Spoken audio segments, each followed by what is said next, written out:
In your book, you said you became unsolicited image maker for Afe Babalola. Yes.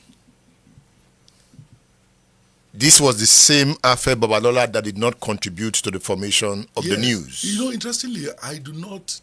If I don't seek favors, if for any reason I seek favor from you, which is not for personal needs, and I don't take it against you, then you might have your reason for not doing so. So I do not. That he didn't help me that time. I don't take it against him. But he did something. He did something at the age of 80. He decided to set up a university. I had my doubt. How can a man who should be getting ready have his passport ready to go to the other side and in the departure lounge? So I mobilized some professionals from Lagos who are my friends. Let us go and encourage this old man and find out how he wanted to realize this goal. So we hired a boss and we went, and I met him on site, you know, directing bricklayers, iron benders, all kinds of people. Agile and everything. So I engaged him. He took us through the possibility of setting up that university. You know, 17 years down the line, go and see what the man has done. You know, he's a man who makes the impossible possible, as the title of his autobiography says. So for me, it's also it's an outspoken Ekiti man. I think in fact there was a time when he went publicly and said, you know, this boy is like me. He's as stubborn as myself. He's very stubborn. He will tell you his mind, whether you are king or chief or anybody or rich man. So it's like that. I admire him greatly. Have you read Dele Farotimi's book? I've read a bit, excerpts of it, and I've read Baba's case as well. You know, that kind of book will not change my mind about the man. No, it will not. It will not. I've read everything, and you know, it's. I don't mind. You know, I've told you. Let me tell you this. I ruffled feathers as a journalist. Bode George, Rotimi Williams, top people, House of Reps man. We wrote a story that sent him out of House of Reps. Buhari? The Face of a Liar magazine. We collected data to show that he didn't go to school. We then published The Face of a Liar. You see, the thing is that when you are going to allege something against a person, you must have all your facts, not just ready. You must have them, you know, straightened out. Let me tell you what another dangerous thing I have done before. I accused the Supreme Court judges of taking bribe under Justice Mohammed Bello, and I wrote the magazine story. It was well sold, and they came out and got the register to deny it. The next edition, I now published the photograph of the cars they took from Babangida. I didn't stop at that. I went to a car registration center in VI, in Broad Street. Are you listening to me? I'm listening. I got the registration numbers, got the photograph of the vehicles, got the registration number on the name of the judges, and I published it. Then Justice Mohammed Bello invited me to come and see him. I got there. I said, young man, I've read your story. You are not lying. You need to know our condition, the condition of our vehicles before these things, before we were given these vehicles. Some of our colleagues were coming to work and their car will break down. And I said, sir, yes, I've listened to you. I can understand your anguish.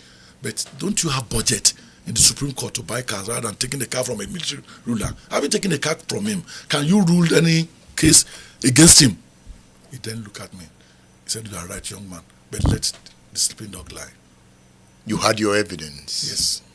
Is it this story, Crooks on the Bench? No, this is not it. This is not it. Because this paper, this front page Yes. of the news is now circulating everywhere on social media. Yeah, that's Crooks on the Bench, an expose on the rot in the judiciary. Yeah, that was looking at experiences with judges everywhere. Again, nobody could pick us at that time because we had our evidence there.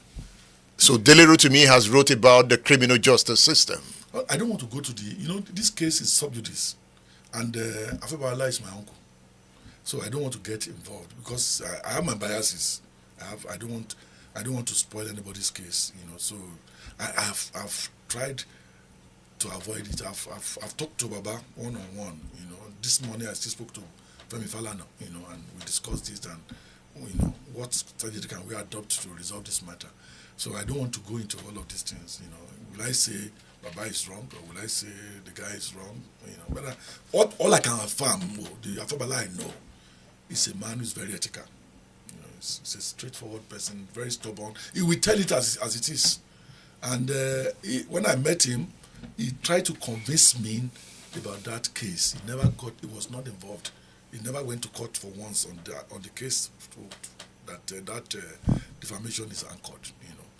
As I said, if the news does anything wrong now, go after the news. Don't go after me. You ought to have gone after the chamber. The chambers are not the man. But he mentioned the owners of the chamber.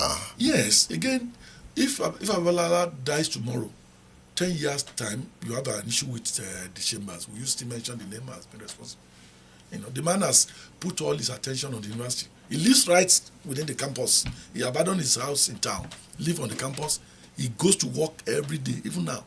He daily attending to things about the university. So when you spoke to him, is he ready to settle out of court? Baba is stubborn. I would just say that. Baba is stubborn. Very stubborn. And because again, he will tell you that, look, what else does he have left other than to protect his name? Is he pained by the publication? Who will not be pained? That's why when you are a journalist or a writer, do you know how to the test of fairness you can go into? Substitute the name of the person you are writing about with your own name. Then you will know what I'm talking about. When you are writing, to be fair, substitute the name of the person. Look, I've had things written about me, and my children were crying. Things that I know that were false. Your children were crying? They abroad, where they were, they will cry on me. Daddy, why are they writing this about? I say, look, you take the benefit of my fame, you must also take the... So calm down. If you are the son or daughter of Obasanjo or that of Tinubu, what has not been said about those people before? So I think that's just a way of. But these things are very painful, So before you defame or write something negative about people, you must ensure that you have your facts. Are you sure he doesn't have his facts? He will go and prove that in the court. I'm not. I'm not judgmental in this. I'm just saying that make sure that you have your facts, because we'll be called upon to come and justify your writing.